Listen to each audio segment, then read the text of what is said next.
Hey folks, what's going on? Steve Wolf here at Bolt Goodly, and today we're talking all about the technical audit. So first, context. What do I mean by technical audit? What I'm talking about and what I'm referring to is everything from site code, tracking analytics, site speed, installing pixels correctly, and making sure that you have all the apparatus set up in place so that you can track and manage your campaigns. Now, this might seem boring to you, and whether you are an individual trying to just level up your game when it comes to running a successful marketing campaign, you're an agency, or you're even a client of Bolt Goodly, it'll be great for you to see our process and how we actually make sure that all the correct apparatuses are in place so that we can measure it correctly.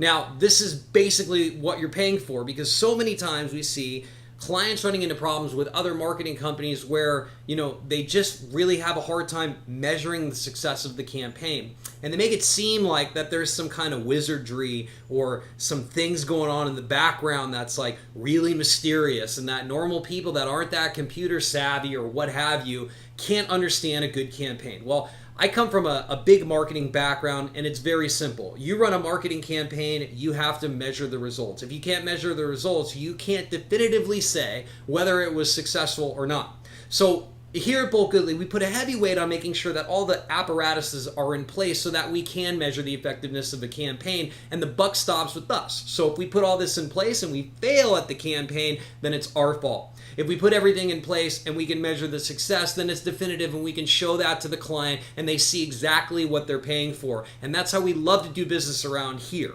So let me take you through the process, and I'll share with you a couple pro tips that I myself use and that we use here at Bolt Goodly.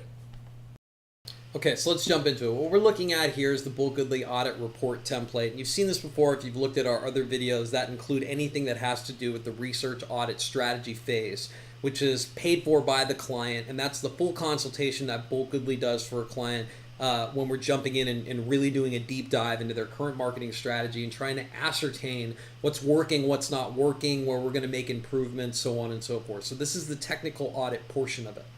Let's jump into it. The first thing that we're looking for is site hosting and plugins. Now, plugins only really matter if you have like a Squarespace site or a Shopify site or a WordPress site. Site hosting becomes important for no matter any website that you have. And this is really important, figuring out the current site hosting information, because you want to make sure that you have the right hosting plans and that the hosting service can meet the needs of the business.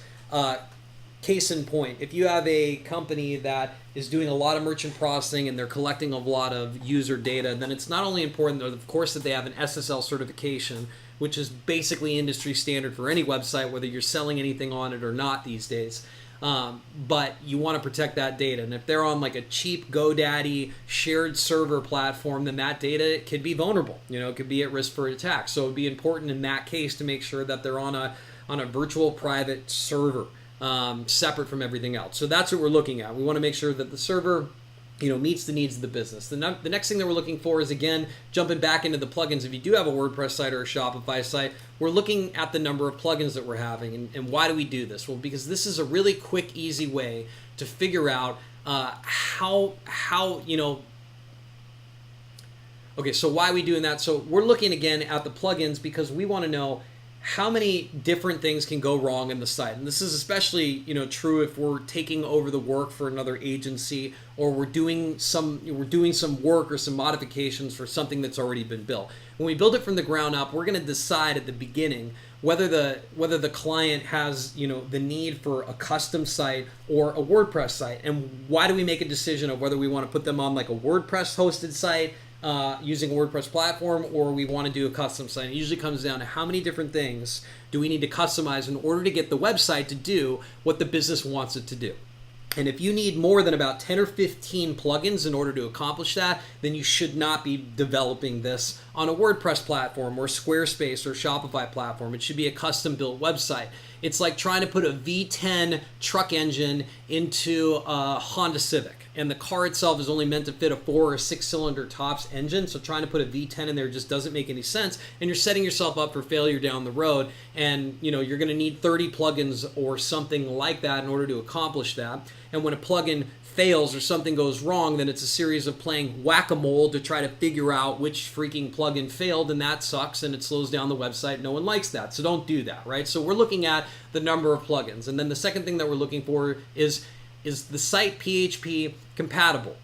or PHP 7. And anything under PHP 7 is fine, but we've seen speed increments of 2 and 3 times by just upgrading to a PHP 7 compatible type server. So those are the things that we're looking for site hosting and plugins. Moving down into tracking codes. Tracking codes is important because this is just basically how we're measuring the success of the campaign. So as I mentioned at the beginning of this video, if you can't measure how successful the campaign is, then who cares what marketing you're doing? And basically that is why the client is literally paying you to basically drive more traffic to the website. So I'll give you a good example. Since I was already using Elusive Escape Rooms as an example, let's take a look at their site. These guys are a chain of escape rooms in the Dells, Wisconsin area. One of our clients, of course. And what their website's function to do is to engage people to get them to buy and book an escape room experience. So let's take a look at running Facebook ads, right? Because that's the first one that I have pulled up right now. So how do we measure something like that? Okay, so I've got some Facebook ads running for Elusive Escape Rooms. The point is for people to be on Facebook, to look at the ad and say, ooh, that looks interesting, and click on it. Well, who cares about that if they don't buy anything? What I'm interested in, the most important KPI or key performance indicator that I'm looking for, is how many of those people actually converted and bought something. So after creating my pixel and dropping it in a very specific URL, which can only be gotten to by the user if they've actually bought something, it's going to send some information back to Facebook, and it's going to say, these are the people, here's how many people got to the page, and here's the really important KPI, here's how many people got to the page and actually bought something. So for this instance, what I'm looking at is this custom tracking conversion that I was looking for, and just looking at the last 24 days, there's been about 103 room purchases. Well, that could be good or bad depending on what the ad spend is, but we're spending about $15-20 a day for their Facebook ads for Elusive Escape Rooms. Now, to put that in perspective, if I've booked 103 rooms, right, where some days I'm getting 16 purchases and some days I'm getting even up to 21 purchases, and I'm spending about $15 a day, 21 purchases of rooms at $30 looks like $630. So if I've spent $20 on that campaign and I've made $630 that day from successful conversions of people who've bought, that means that by my marketing efforts, I've made them $610 after the cost of putting that campaign together for that day.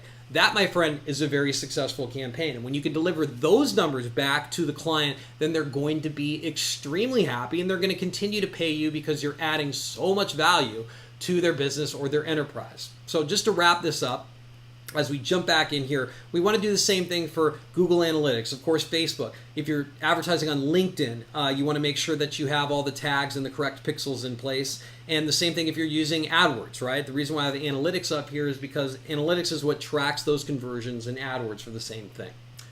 Okay, so you heard it here. That's it. I mean, that is pretty much the technical audit. Short and sweet, take you through a couple things. The main idea here is that we want to make sure that the site is actually up and it's working, and that we put all the tracking metrics and the analytic apparatus in place so that we can actually see how effective the campaigns that we are. If you're a client, you're going to love that because there's 100% transparency in the money that you're spending for what you're actually getting back in return as far as new sales or traffic to the website. And if you're somebody that's just trying to learn how to do these things, this is how you level it up. This is the best way to do it. If you can't measure it, it just simply does not matter. There's so much good data and information out there when it comes to being able to track conversions and analytics for every single penny that gets spent on marketing, that if you're not doing it, you're just shooting yourself in the foot. So thanks for watching this today. If you like what you heard here, please like, share, and subscribe to our channel, and we will see you next time.